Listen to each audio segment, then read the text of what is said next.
뭐 전에도 얘기를 했지만은 이 삶의 고다고 이렇게 불교에서는 기본적으로 얘기를 합니다. 고라는 것은 괴롭다 이런 얘기인데 그렇지만 이 말을 듣고 참으로 이 세상살이가 고라고 얘기하는 사람은 사실 그렇게 많지가 않소. 그냥 생활이 잠깐 불편하고 힘들어서 고라고 어?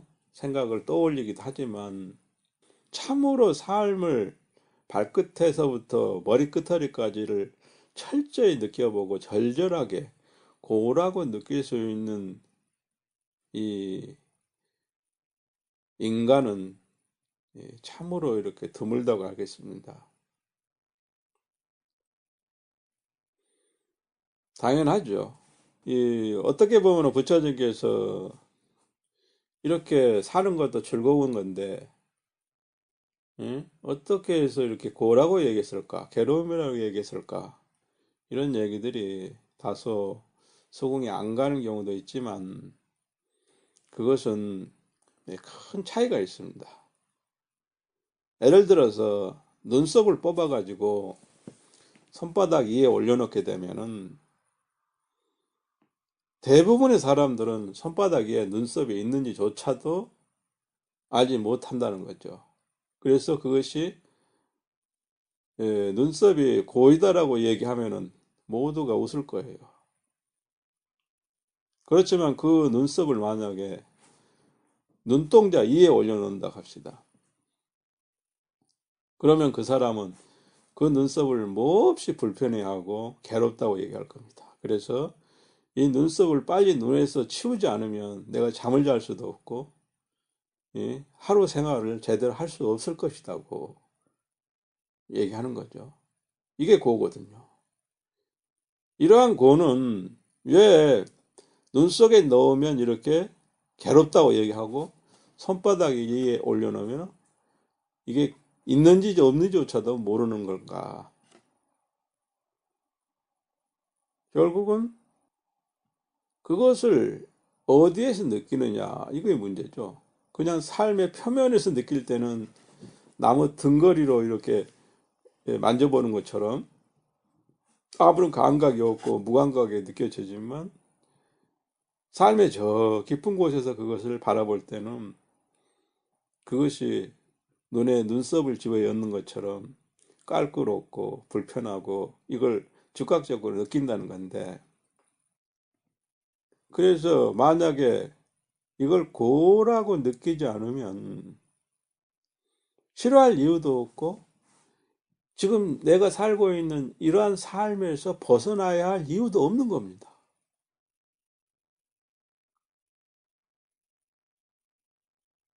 그리고 내가 감수성이 풍부하고 삶을 깊이 느껴보지 않고 그냥 표면적으로 산다면 이것은 곧 영원히 삶이 고라는 것을 저 부처님이 삶이 고라고 느끼는 것처럼 느낄 수 없다는 것을 의미하기도 하는 거죠. 부처님이 이대한 이유는 욕계, 색계, 무색계를 두루 살펴봤다는 거거든요. 그리고 이 온 우주, 삼천 대천 세계의 이 온 우주가 생겨나고 소멸하는 그 모든 과정을 지켜봤다는 거거든요. 봄, 여름, 가을, 겨울을 겪어본 사람, 그리고 그걸 10번, 60번, 일생에 거쳐서 80번, 보통 80번이면 평균 수명은 되겠죠. 80번을 지켜본 사람과 그것을 이제 5번 지켜본 어린아이와 그 차이가 어디 있겠어요? 그거 같은 거죠. 부처님께서 이 삶을 지켜봤다고 할 때 그것은 억겁의 세월 동안 끝없이 윤회하면서 이 삶을 지켜본 과정을 모조리 기억해내고 아, 내가 이렇게 살아왔고 이렇게 수행을 했고 그 과정에서 생로병사가 어떤가를 낱낱이 지켜보고 그리고 욕계의 즐거움과 색계의 즐거움과 무색계의 즐거움도 아니고 괴로움도 없는 그러한 세계를 낱낱이 느껴보고 체험해보고 경험해 보니까 결국은 우리가 인간이 살고 있는 욕계의 고, 이것이 참으로 고우고, 새끼의 즐거움도 결국은 고우고, 무새끼의 즐거움도 없고 괴로움도 없는 그러한 세계 역시 고통이더라. 이걸 이제 부처님께서는 크게 깨달으신 거죠. 이러한 메시지는 세상의 그 어떤 종교 가르침에서도 참 보기 드문 참으로 희귀한 이 지혜가 아닐 수 없고 통찰이 아닐 수 없는 거죠. 삶을 고라하고 삼기가 고라고 얘기할 수 있고 이걸 당당하게 이것을 당당하게 세상 앞에서 얘기할 수 있는 그런 분은 세상에 없어요. 더 나아가서 이 삼계가 실제하는 것이 아니고 공하다. 참 성품이 없다는 얘기죠. 그 본질적인 속성 자체가 참된 실체가 속에 있고 그 주변을 가짜가 에워싸고 있다고 얘기하는 것이 아니라 모든 번뇌들은 고통도 괴로움도 기쁨도 그리고 그냥 허공도 그 성품이 본질적으로 공하다고 얘기하는 것은 역시 모든 법의 그 근원까지를 살펴봤을 때 그 속에 어떤 참된 실체가 있는데 그냥 가짜가 옷을 둘러쓰고 있다. 이런 의미가 아니거든요. 안팎으로 다 공하다. 그 성품이. 이것을 깨달았다는 것인데 이러한 깨달음을 얘기하는 가르침이 없어요. 세상에. 힌두교나 그런 교에서도 브라만교에서도 진리를 얘기하고 진실을 얘기합니다.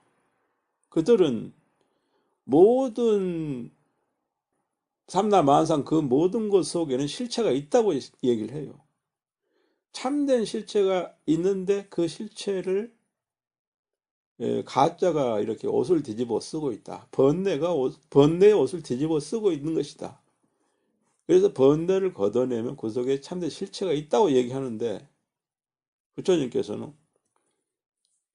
제법이 공상이다.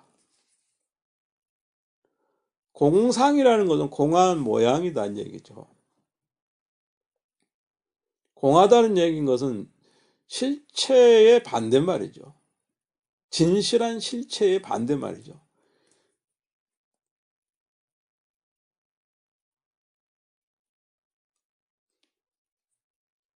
그래서 삼라만사 이 모든 거 안팎으로 마음적인 것에서부터 시작해서 이 바깥의 모든 것 속에는 물건 하나하나의 이 모든 것 속에 그 속에 어떤 영원불멸한 실체가 따로 있는 것이 아니고 일체가 다 공하다. 이러한 통찰을 이러한 메시지를 인류사에서 던지는 사람이 가르침이 없어요. 이것은 오직 보다가 만 사람이 아니라 모든 것을 끝터리까지 바닥까지 본 사람만이 이 말을 할 수가 있었던 거죠. 이게 매우 중요한 얘기입니다. 수행은 여기서부터 시작되는 거예요. 이러한 부처님의 가르침, 이 제법이 모든 법이 공하다. 마음에서부터 물질에까지. 이 도리, 공하다고 하는 이 도리는 금강경에서도 나오고 법화경에서도 나오고 하엄경에서도 나오고 능엄경에서도 나오고 다 이 도리를 얘기하는 거예요. 제법이 공상이다.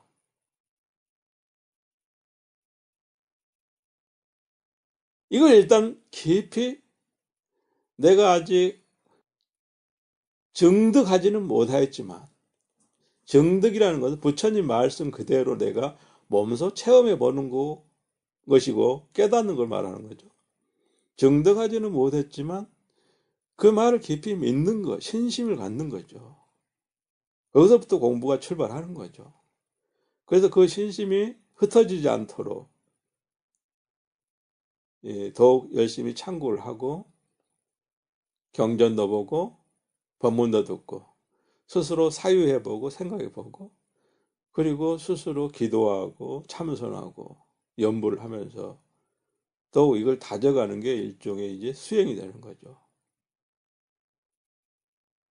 그래서 일체가 고라고 보는 것은 단순히 방편적인 얘기가 아니라 그 자체가 진실이라는 거죠. 사람이 성장을 하기 위해서 더욱 나은 깨달음으로 가기 위해서는 수행의 원리가 있습니다.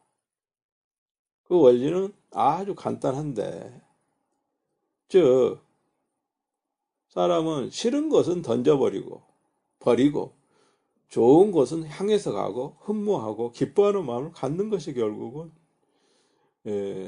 자기를 변화시키는 가장 단순한 원리인 거죠. 그래서 이 상계를 버리고 부처의 깨달음으로 가는 것, 결국 그것이 수행의 큰 모습인 거죠. 욕계를 좋아하고 생사를 좋아하고 이 세계에서 뭐 말똥에 굴러도 이승이 났다. 이걸 확고하게 믿고 절대로 나는 안 죽기 위해서 몸부림치고 살아가는 이것에 혼신을 다한다면 그 사람은 결코 역계를 떠날 생각이 전혀 없는 거죠. 그런 사람이라면 부처님의 가르침이 오히려 방해물이 될 거예요. 그러나 현재 복과 덕을 갖추어야 이 세상에 살기에는 좀 편하니까 십선법은 열심히 닦을 겁니다. 열 가지 착한 법이죠. 십선법만 열심히 닦아도 욕계에서는 행복하게 사는 거죠. 인간계에서 천상계에서. 그러나 만약에 어떤 사람이 아무리 좋은 것도 우리말에 그런 거 있죠. 아무리 좋은 말도 세 번이다. 그런 말이 있습니다. 욕계가 고통이라 해도 당연히 욕계는 고통이니까 머물고 싶지 않는 마음을 내고 새끼의 즐거움의 세계에 태어나고 싶은 마음을 내는 것은 당연하죠. 그런데 새끼의 이 즐거움의 세계, 이 기쁨의 세계에 태어나서 산다고 합시다. 그러면 그 기쁨과 즐거움의 세계가 이 설령 금방 시작해서 끝나는 건 아니고 천년, 만년, 100만 년 동안 새끼에 산다고 할지라도 1억 년이 지나면은 이제 실증이 날 거예요. 그러면 이제 새끼가 싫으면 어디로 가겠어요? 색도 없는 무새끼로 가고 싶어지겠죠. 그럼 무새끼 가면은 거기 가면은 그러면 영원 불멸하게 사느냐? 그렇지 않거든요. 심지어 무새끼의 그 근극에 해당되는 이제 멸진정에 이르러도 아라한의 멸진정에 이르렀다 해도 그게 800만 겁에 이르면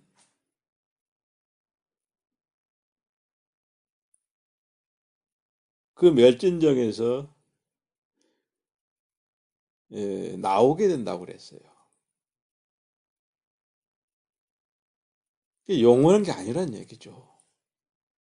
그 아라한의 대멸진정에 들어갔는데 그 상태에서 800만 겁의 세월이 흐르면 거기에서 욕계로 뚝 떨어지는 거예요. 영원한 게 아니란 얘기죠. 멸진정은 아라한의 깨달음인데 그것도 영원하지 않다는 걸 보여주는 얘기인 거죠, 그게.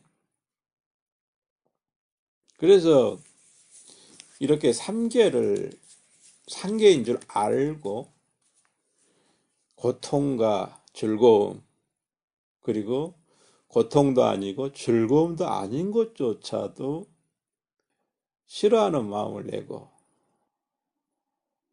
이 부처님 뜻을 깊이 받들어서 길을 가는 게 결국은 이제 보살이라고 할 수가 있는데, 그러기 위해서는 이제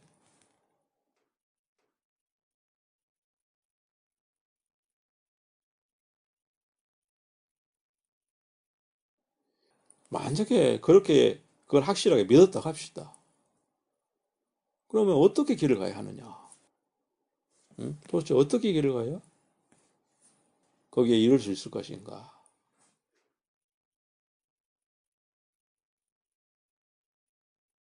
여기에 대해서 이제 아주 예, 그냥 간단하게 소개를 하면은, 제일 먼저 해야 할 작업은 지와 간을 갖춰야 된다, 이렇게 말할 수가 있습니다. 이게 불교에 있어서 가장 기본적이면서도 핵심적인 수행의 길이 되는 거죠. 지를 하고 지를 닦고 관을 닦는다. 그럼 막연합니다. 그럼 여기서 지를 닦는다는 게 결국 뭐냐? 그러면은 구체적으로 얘기하면 이제 수식관을 하는 것이 지를 닦는 거예요. 그리고 백골관 내지는 부정관이라고 하죠. 이거 역시 지를 닦는 거예요, 기본적으로는.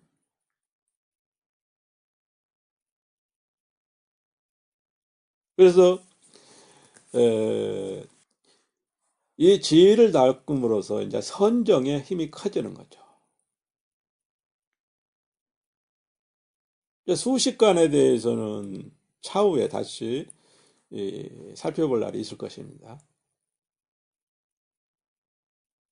백골관. 백골관은 이제 시체가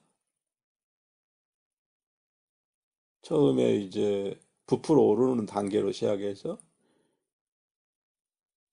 살과 근육이 다 흩어지고 뼈만 남아있는 그 상태까지를 마음속으로 상상을 하면서 그걸 지켜보는 것이 백골간이죠. 그래서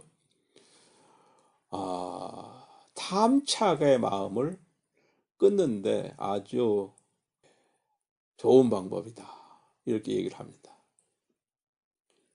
소식관이라는 것은 이제 기본적으로 원래 육모문화에서 여섯 가지 묘함을 갖춘 문이다. 그래서 육모문이라고 하는데, 예, 처음에는 숫자를 헤아리고, 그다음 숨을 따라가고, 숨을 머금고, 숨을 먹으면서 자신의 온몸에서 무슨 일이 일어나는지를 이렇게 느껴보는 거죠. 그리고 나서 이제 마음에서 무슨 일이 일어나는지를 지켜보는 거죠. 그게 관문인데,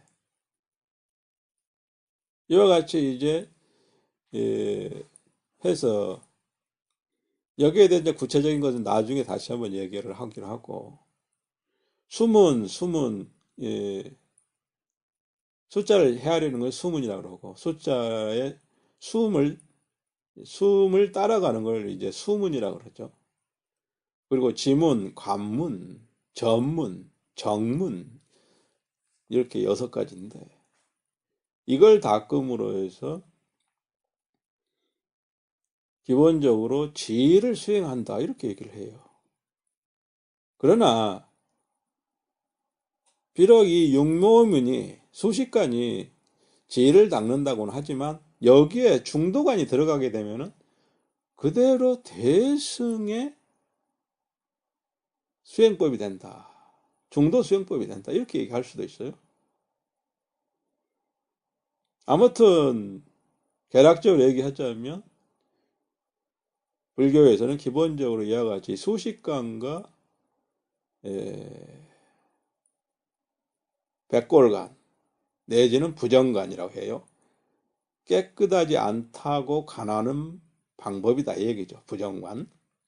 이걸 이제 지를 닦는 수행법이라고 얘기하고, 다음 하나는 이제 관을 닦는 수행법으로는 사념처관을 얘기하는 거예요.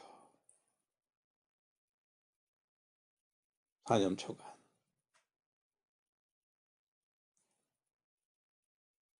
제일 먼저 몸을 바라보고, 그 다음에 몸에서 일어나는 감각을 바라보고, 그 다음에는 마음을 바라보고, 그리고는 이 세 가지를 제외한 나머지 모든 것을 바라보고,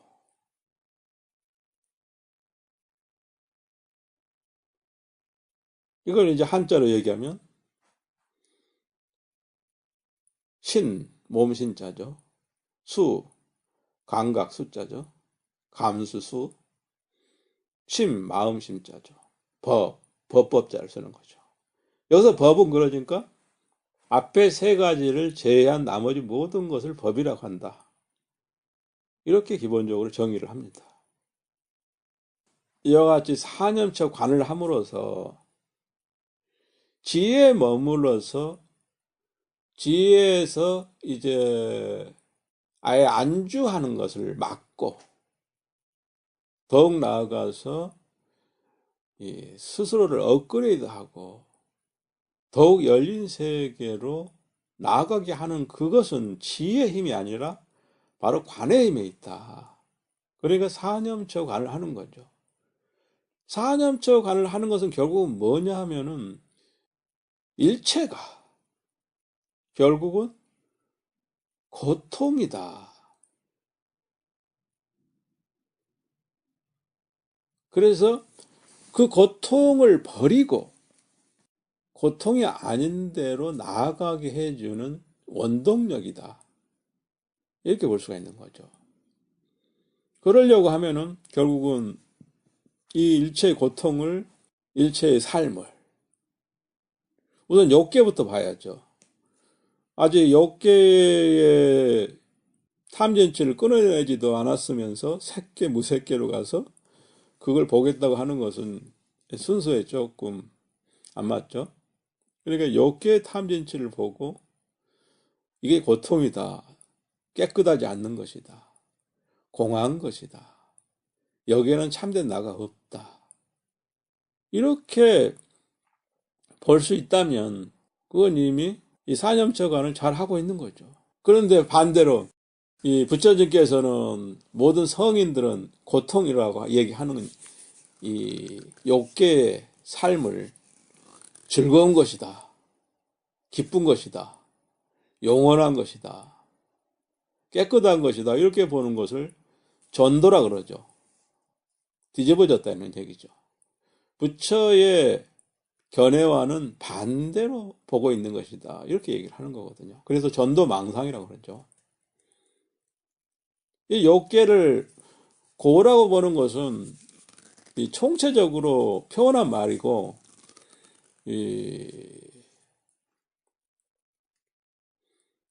뭐 어찌 이 욕계라고 해서 작은 즐거움이 없겠습니까?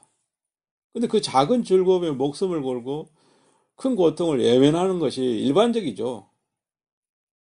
그래서 마치 검은 콩이 한 소쿠리가 있는데 그 속에 녹두가 몇 개 섞여 있어도 응? 우리는 그냥 검은 콩이다 얘기하는 것처럼 이 욕계 전체를 고통이다, 고다고 얘기하는데, 그렇지만 어찌 녹두 한두 개 섞여 있다고 해서 이 녹두 한두 개가 검은 콩을 대표할 수가 있겠습니까? 그런 의미에서 고라가 하는 것이 즐거움이라 하는 것을 능가하는 이 세계가 바로 욕계인데, 이 욕계에서 이 욕계를 그냥 진솔하게 욕계는 솔직한 얘기로 고통이다. 그리고 부처님 말씀과 지혜에 빌려서 깨끗하지 않는 것이다. 공한 것이다. 여기는 참된 나와 같은 실체가 없는 것이다. 이렇게 부처님 지혜를 빌려서 나가 그걸 믿고 그걸 중심으로 해서 관을 계속해 나가는 거죠. 일체 모든 것을 그렇게 바라볼 수 있다면 염증을 일으키게 되는 것이죠. 수행이란 건 다소 억지로 염증을 일으키고 싫어하고 미워하는 마음을 갖는 것에서 출발하는 거죠. 옳지 않는 것은 떠나려고 해야 맞는 것이고 옳은 것은 가까이 하고 친근하고 흠모하고 기뻐해야 맞는 거죠. 그럼 옳고 옳지 않는 기준은 어디에 있느냐 이거죠. 자기가 믿는 것에 있는 거죠. 불법을 믿으면 부처님 가르침이 곧 옳은 것이 되는 거고 불법을 믿지 않고 다른 애도의 가르침을 기준으로 삼는다면 그것이 옳은 것이 되겠죠. 그런데 부처의 가르침이 곧 애도의 가르침과 일치하느냐? 전혀 일치하지 않죠. 그런데 어떤 것은 또 일치하는 것처럼 비슷한 것처럼 매우 닮아 있는 것처럼 보이기도 합니다. 그러나 그건 단순히 잠깐 닮아 있는 것처럼 보일 뿐이지 같은 것은 아니죠. 그러니까 아예 모르면 그냥 불법에서만 참고를 해야지 잘 모르면서 외도와 같이 뒤섞여 가지고 이해를 하게 되면 아주 심한 오류에 빠지게 되는 거죠. 우리가 이제 불법에 나아가는 이제 기본적인 것에 대해서 정리를 하자면 이 욕계뿐만 아니라 상계가 고이다. 상계라는 것은 결국 욕계는 고통이라고 표현하죠. 대표적인 말이죠. 색계는 즐거움의 세계라고 얘기하는 거예요. 기쁨의 세계다. 무색계는 그것조차도 없는 세계예요. 사람이 웃어도 한계가 있죠. 하루 종일 웃어라고 얘기한다면 나중에는 울 거예요. 울다 못해서 나중에는 눈물도 다 말라서 입도 안 떨어지고 목만 아플 거예요. 그래서 그때는 침묵을 하겠죠. 마치 무색계도 그와 같은 거죠. 이 세 가지가 끊임없이 계속된다고 하면 다 고통이죠. 고통 아닌 게 하나도 없죠.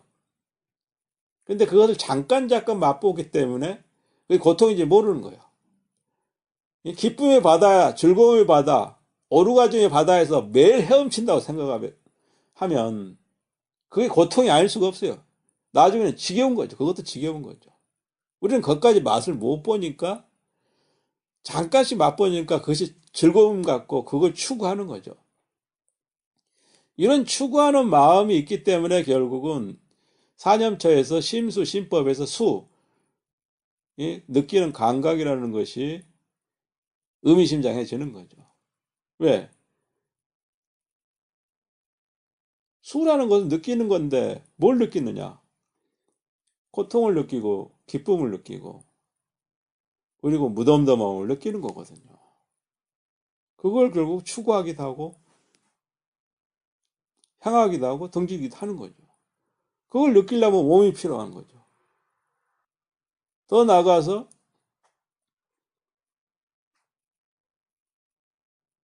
그 중심에는 마음이 있는 거죠. 또 이렇게 해서 심수심법이 이루어지는 거예요. 그리고 그 외에 심수심 이외의 모든 것을 이제 마음이라고 그랬어요. 아니, 법이라고 그랬어요. 이 네 가지 처소가 장소가 모두 고통일 뿐이고 기쁨이 없다고 알며 그렇게 관을 한다면 이해한다면 그렇게 느끼고 그렇게 그런 느낌에 합하려고 하는 것이 결국은 사념처 관을 하는 것이죠. 이러한 사념처 관은 말 그대로 관인 거예요. 관. 지가 아니고 관이라고 하는 거죠. 불교의 수행은 이와 같이 수식관을 통해서 지혜를 단련시키면 무슨 일이 일어나냐 하면은 선정이 일어나는 거예요.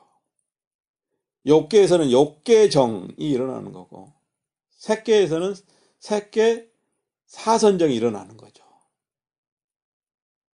이러한 선정이 일어나는 힘은 이 수식관과 같은 수행에 의해서 그 같은 것이 일어난다. 즉 땅이 만들어진다는 얘기죠. 평지가 만들어지는 거죠. 그러면 그런 땅이 만들어지면 자복을 갖게 되면 그 자복에 이제 사람이 앉는 거죠.